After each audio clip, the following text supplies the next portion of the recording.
Hi there, Agile friends. Get ready for the World Tour of Agile at the Agile Online Summit 2023. You can join us from October 24th to 26th for a global showcase of cutting-edge Agile practices and insights.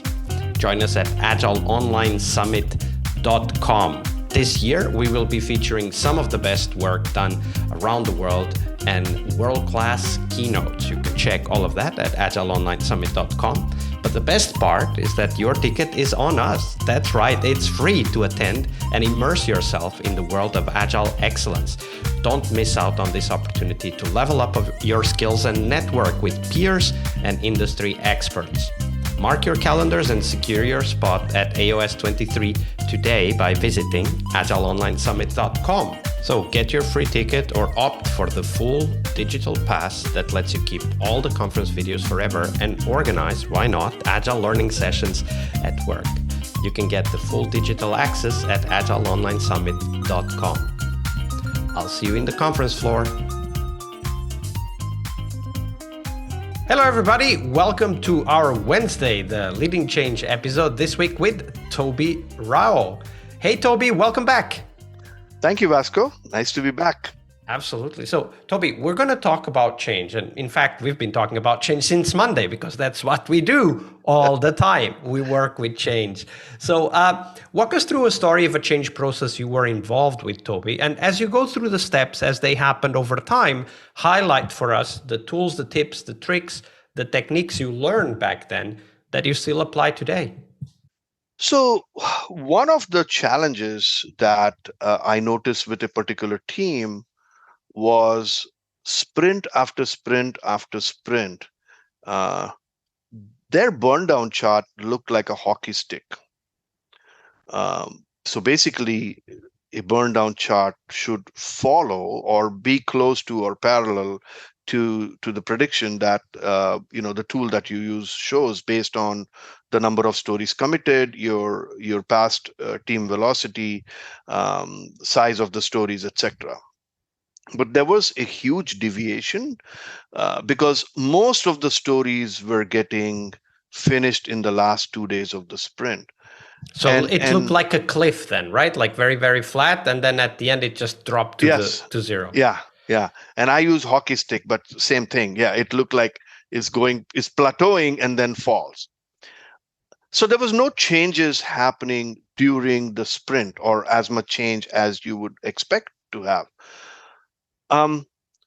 So it really is, if you think about it, it's mini waterfalling, right? So basically you are using each sprint as a mini waterfall. So you're taking the whole 2 weeks. I'm saying 2 weeks because my team follows 2 weeks, and I recognize that there might be other people who are listening who might have 1 week sprints or 3 week sprints, and hopefully not more than 3 week sprints. But we do 2 weeks. So I'm just clarifying that we are using a 2 week time box. So in this 2 weeks time box, the stories should constantly be being closed and accepted in those 10 days. The problem that happens is if this particular pattern continues where all the stories are getting completed in the last 2 weeks, as I said, it's mini waterfall. So they're taking the whole 2 weeks to do the analysis, to do the solutioning, to do the development or coding, to do any peer review, to do the testing, and then maybe a mini demo to the product owner and acceptance. The pressure falls on the product owner in the last 2 days, and then any problems or challenges or defects or bugs that could happen also surface in the last 2 days. So this was definitely a problem. So what I did was I went to the tool that we use, which is Jira, which a lot of organizations use. But so I went into Jira and looked at 5 or 6 sprints together and looked at the sprint reports. And I took screenshots of them and put it in a PowerPoint. I also collected data which basically showed when the stories were getting finished. And I called for a separate meeting, and I shared with the team and said, "Hey, what do you think about this? This is the pattern. I didn't make this up. This is data from your teams. What do you all think about it?" So I was actually very surprised that there was a lot of pushback and resistance when I presented this, as though I fabricated this and I'm showing to them. And Did they like that pushback and resistance? Like, did it come with some color, some like statements that would help you understand what was going on?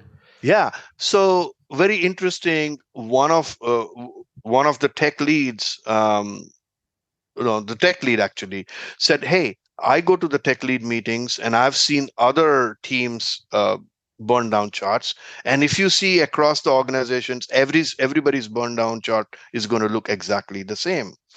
And so to me, that was an indication that, hey, don't look at us. This is a system-wide problem. The second thing that they said is that, we always have a problem with environment. Environments are never stable. That's why we have these problems. So a lot of those kind of things. And I also saw a lot of resentment because right after that particular meeting, in which actually we did not make any progress because there was so much pushback, I talked about them, say, hey, this is for your awareness. Let's over the next few weeks or next sprints, see how we can solve this problem. So, but after the meeting, I got a lot of people approached me and said, that was very weird that you just presented those problems to us. It almost felt like you were attacking us. Um, so I thought to myself that, okay, this is a challenge, but this has been happening for a long period of time and probably cannot be changed overnight. So what needed to happen was that people themselves feel accountable and responsible and take steps to solve some of these problems.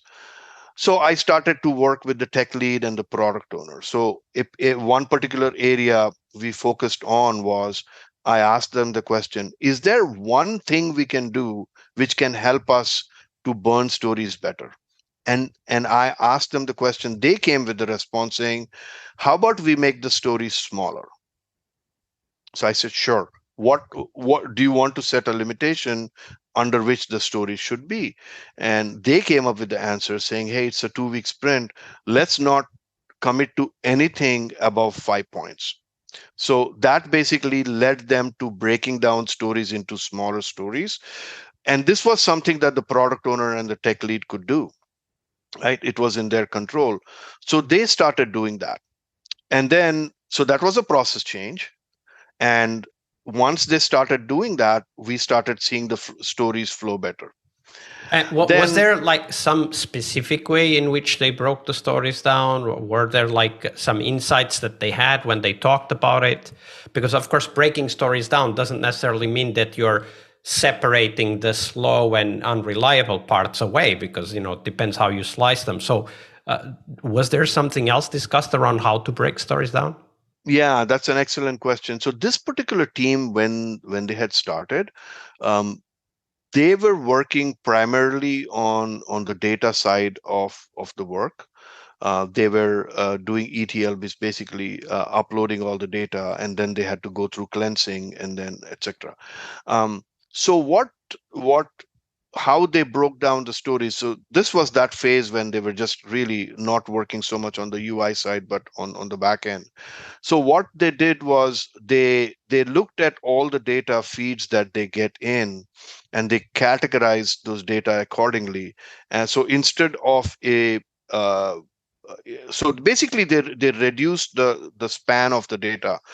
So they were supposed to upload data for particular months, so they broke it down to 2 weeks and say, okay, we're going to just take 2 weeks data at a time and upload it. So basically they broke down the problem. Yes. Right? Like, yeah, take it one step at a time instead of trying to solve all of the things that might be but they came up with solved. That, and I think that's the beauty here.